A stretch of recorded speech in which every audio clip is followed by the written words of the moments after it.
Bağışlayan və mehriban Allahın adıyla 7-ci günün duasını oxuyuruq. Allahım, mənə bu ayın orucunu tutmağa və ibadət edərək gecələrini oyaq qalmağa kömək et. Bu ayda onun günah və büdrəmələrindən uzaqlaşdır, səni davamlı zikr etməyi mənim ruzim et. İstədiyini müvəffəq etməyinə xatir, ey yoluna azmışların bələdçisi. Duanın əvvəlində buyurulur, İlahi, mənə bu gün oruç tutmaqda və gecə oyaq qalıb ibadət etməkdə kömək ol. Bəziləri Ramazan ayı daxil olmamışdan oruç tuta bilməyəcəklərindən narahat olurlar. Təbii ki, oruç tutmaq biraz əziyyətlidir. Əsasən də yay fəslində qızmar günəş altında çalışanlar üçün daha çox çətinlik yaradır. Ancaq dua edib Allahdan kömək istəməklə bu çətinliyi rahatlıqla aşa bilərik və bu ibadətdən, yəni oruç tutmaqdan nəinki əziyyət çəkər, hətta ləzzət ala bilərik. Allahdan yardım istəyək ki, bu çətinliyi bizə asan qərar versin. Allah kömək olarsa, orucluğun acılığını hiss etmərik. Allah kömək olarsa, həm oruç tuta bilərik, həm də namazımızı qıla bilərik. Duada həmçinin gecəni oyaq qalıb, ibadət etməkdə Allahdan kömək istəyirik. Ümumiyyətlə, Ramazan ayının gecələri xüsusi əhəmiyyət kəsb edir. Çox mənəvi gecələr olur Ramazan ayının gecələri. Hədislərdə bu gecələrdə əhya saxlamaq, oyaq qalaraq ibadət etmək çox sifariş edilib. Bunun savabla yanaşı çoxlu faydaları da var əlbəttə, savabdır, eyni zamanda faydaları var. O cümlədən insan ruhunun mənəvi cəhətdən yüksəlməsi, insan ruhunun yenilənməsi və təravətlənməsi üçün böyük bir fürsətdir. Bugün məni səhv və nöqsanlardan uzaqlaşdır deyə buyurulur. Allahdan istəyirik Ramazan ayı bizi günah etməkdən qorusun. Ramazan ayında da günah etmək bədbəxtlikdir. Çünki hədisə görə Ramazan ayında şeytanın əl qolu bağlanır. Yəni günah yolları bağlanır. İnsana vəsvəsə edən, günaha meyilləndirən şeytan kimi böyük bir qüvvənin bir növ Ramazan ayında fəaliyyəti dondurulur. Demək, insan Ramazan ayında da davam edərsə günahlara, bu o deməkdir ki, ona şeytan lazım deyil. O zaten öz nəfsinin əsiridir. Belə bir insandan hər bir fəsadı, hər bir şər əməlləri gözləmək mümkündür. Daha sonra duanın davamında deyilir, sənin daimi zikrini mənə qismət elə. Zikr həm dildə Allahı zikr etmək mənasındadır, həm də Allahı qəlbdə yad etmək mənasındadır. Əsl zikr həm qəlbində, həm də dilində zikr etməkdir. Dillə zikr edib, qəlblə zikr etməmək bədbəxtlikdir. İnsan daim Allahı xatırlamalıdır, xatırında tutmalıdır. Amma dildə zikr etmək çox yaxşıdır. Bu öz yerində. Əsasən də Ramazan ayında oruç halda dilimiz Allahı zikr edərsə, Allahın çox xoşuna gələr. Hədislərə görə, hədislərə əsasən deyə bilərik ki, bütün mövcudat, bütün varlıq aləmi Allahı zikr edir. Həmçinin daş, divar, dağlar, ağaclar hamısı Allahı zikr edirlər. Rəvadırmı insan öz yaradanını, belə bir xaliqi, belə bir gözəl xaliqi zikr etməsin? Alimlərdən biri deyirdi, Allahı zikr edən dil dodağıma qurban olum. Çox məna yüklü bir sözdür həqiqətən. Yeri gəlmişkən qeyd edim, zikrin bir mənası da budur ki, insan günahla üz-üzə qaldıqda qəlbində Allahı yad etsin. Desin, İlahi, bax bu işi görsəm mənə fayda olacaq. Xeyrim var bu işlərdə. Ancaq başqasının haqqını tapdalamış oluram. Kimlərəsə əziyyətə salacam, kimlərinsə əziyyətinə düşməsinə səbəb olacam. Kimlərisə narahat edəcəm. Bunlar da sənin xoşuna gəlmir. Sənin xoşuna gəlməyən hər bir şey günah sayılır. Mən bu işdən çəkinirəm və bu günahı etməyəcəm. Bu sözləri qəlbindən keçirən şəxs əsl zakirlərdən, yəni zikr edənlərdən olur. Allahı zikr etməyin ən gözəl forması da bax elə budur. Duanın şərhi bu qədər yetər. İndi isə İslam nəzərində gözəl əxlaq nədir? Bu haqda bir neçə qeydləri diqqətinizə çatdırmaq istəyirəm. Sizcə, belə bir sual verin özünüzə. Sizcə, İslam Peyğəmbəri Həzrəti Muhammed nəyə görə bu qədər sevilir? bu barədə biraz düşünün. Həzrət Peyğəmbərin nə var dövləti vardı, nə taxtı tacı, nə böyük bir ordusu. Bəs nədən həm öz zamanında, həm 14 əsrlik bir tarixdə milyardlarla insanlar tərəfindən sevilir, hörmətlə yad edilir? Bu sualın bir cavabı var, o da budur: gözəl əxlaq.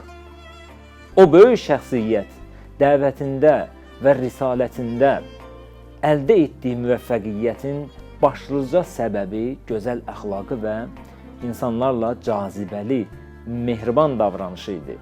Gözəl əxlaq, rəhimli və mehriban olması o Həzrətin ən üstün xüsusiyyətlərindən idi. Elə bu əzəmətli iksir ilə qəlbləri özünə tərəf yönəldir, düşmənləri dost edir, kin-kudurətləri mehribançılığa çevirirdi. O Həzrət öz əxlaqı vasitəsilə mehribançılıq yaradırdı. Qəlbləri qəlblərlə düyünləyirdi, əlləri də əllərə qovuşdururdu. Bu cür yüksək keyfiyyətlərə malik olduğuna görə də onun barəsində şəni uca olan Allah tərəfindən böyük iftixar hesab edilən, sən həqiqətən də əzəmətli bir əxlaqa sahibsən deyə belə bir ayə buyuruldu. İnnəkə lə'alə xuluqin azim. Ayənin orijinalı belədir. Mülayim söz, ləyaqətli rəftar, ədəbli kəlam, cazibədar söz, böyük dözüm, səbir və gülərüzlülük gözəl əxlaqın cilvələrindəndir. Başqa təbirlə desək, məhəbbətinizi digərlərinə bağışlayasınız, çətin hadisələrdə səbirli olasınız, qəzəbi boğaraq özünüzü ələ alasınız, pisliyə yaxşılıqla cavab verəsiniz, əsəbləşməkdən, acı dillikdən, təhqir, söyüş və təkəbbürdən uzaq olasınız. Deməli, gözəl əxlaq sahibisiniz. Həzrəti Muhammed hədislərin birində buyurur, həqiqətən insan öz gözəl əxlaqı ilə oruç tutanların, gecə oyaq qalıb ibadət edənlərin dərəcəsinə nail olar. İnsanların bir-biri ilə ünsiyyətləri çox qiymətli və dəyərlidir. Bu ünsiyyət də yalnız gözəl əxlaqın sayəsində əmələ gəlir. Gözəl əxlaq insanları bir-birinə birləşdirən mənəvi bağdır. Qərb mədəniyyətində mövcud olan gözəl əxlaq nümunələri zahiri və ruhsuz bir cəsəd kimidir. Oradakı şad və təbəssümlə bərabər olan ünsiyyətlər səthi və zahiri hərəkətlərdən ibarətdir. Bu cür hərəkətlərin qəlblərdə kökü yoxdur. Onlar bu gözəl əxlaqı qəlbən təzahür etməzlər. Amma İslam aləmində müsəlmanlar arasında olan gözəl əxlaq, ədəb və gözəl davranışların əsası isə insanların etiqadları, imanları əsasında qurulmuşdur. Belə bir cəmiyyətdə insanlar bir-birinə səmimi, mərhəmətli və mehriban davranırlar. Allah Peyğəmbəri insanların bir-biri ilə mehribanlığını, bir-biri ilə olan rabitələrini, qarşılaşmalarını susuz şəxsin sərin, saf suya yetişməsinə və onunla sirab olmasına bənzədir. Qərb əxlaqının harasında belə bir xüsusiyyət tapılar? Müsəlmanların bir-biri ilə olan rəftarına, rabitələrinə qəlbi vəhdət, fiziki vəhdət və səthi birlikdən daha çox hakim olmalıdır ki, daimi və möhkəm olan batini rabitələrə gətirib çıxarsın. Gözəl əxlaq nümayiş etdirmək, əl vermək, salamlaşmaq, məhəbbət yaradan və qəm aradan aparan, təbəssümlə, şadlıqla bu deyilən nəticələri əldə etmək olar. Əlbəttə, bu günlər pandemiya şəraiti ilə əlaqədar sosial məsafə saxlamaq lazımdır. Əl verib görüşməkdən çəkinmək gərəkdir, amma bu da müvəqqətidir. İnşallah bu ağır günlər keçib gedər və insanlarımız əl verib görüşmək kimi gözəl bir adəti yenidən dirçəldərlər. Gözəl əxlaq və gözəl xasiyyət barədə sözümü əziz Peyğəmbərin hədisi ilə bitirmək istəyirəm. O Həzrət buyurur, əxlaqı kamil olanın imanı da kamil olar. Peyğəmbərə daha çox bənzəyən və ona daha çox yaxın olan, daha gözəl əxlaqa malik olandır. Allah ibadətlərinizi qəbul eləsin, dəyərli tamaşaçılar. Allahım, mənə bu ayın orucunu tutmağa və ibadət edərək gecələrini oyaq qalmağa kömək et. Bu ayda onun günah və büdrəmələrindən uzaqlaşdır. Səni davamlı zikr etməyi mənim ruzim et. İstədiyini müvəffəq etməyinə xatir. Ey yolunu azmışların bələdçisi. Subhanallah velhamdülillah ve la ilahe illallah vallahu ekber. Allahu ekber, Allahu ekber. Allahu ekber,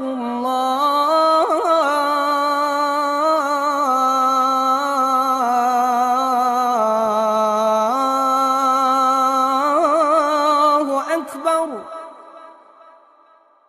Eşhedü en la ilahe illallah.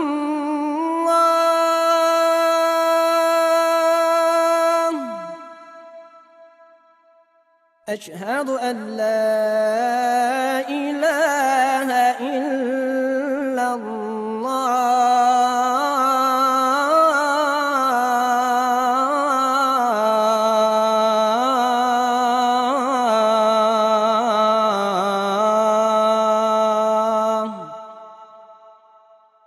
أشهد أن محمدًا رسول الله.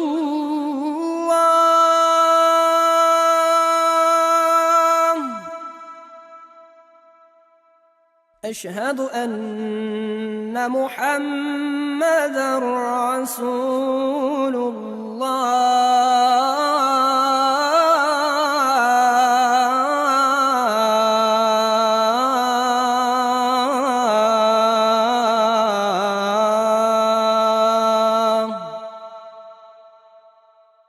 أشهد أن عليًا ولي الله.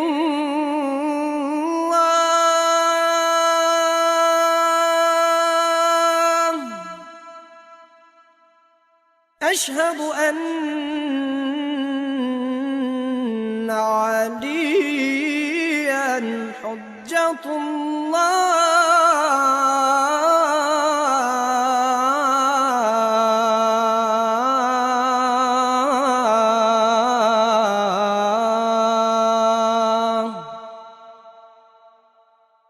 حي على الصلاة.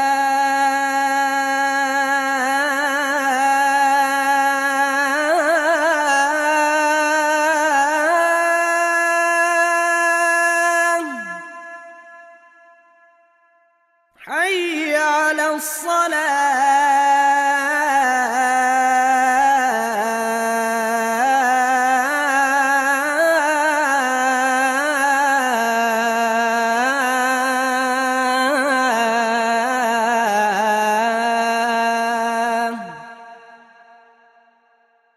حي على الفلاح.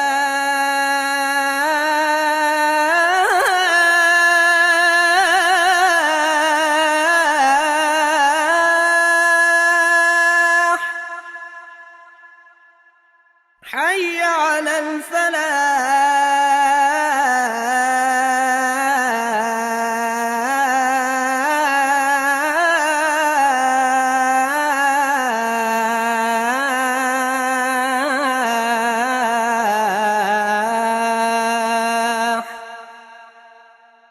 حي على خير العمل. حي على خير العمل.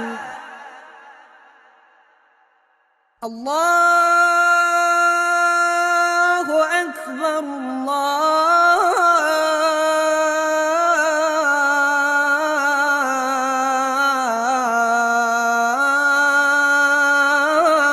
الله أكبر.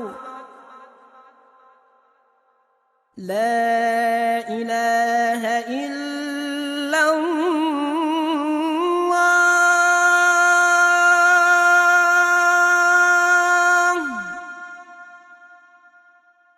لا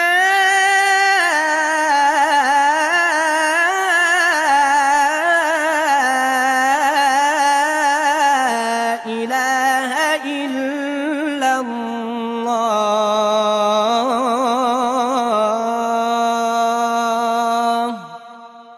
وصلى الله على سيدنا محمد وآله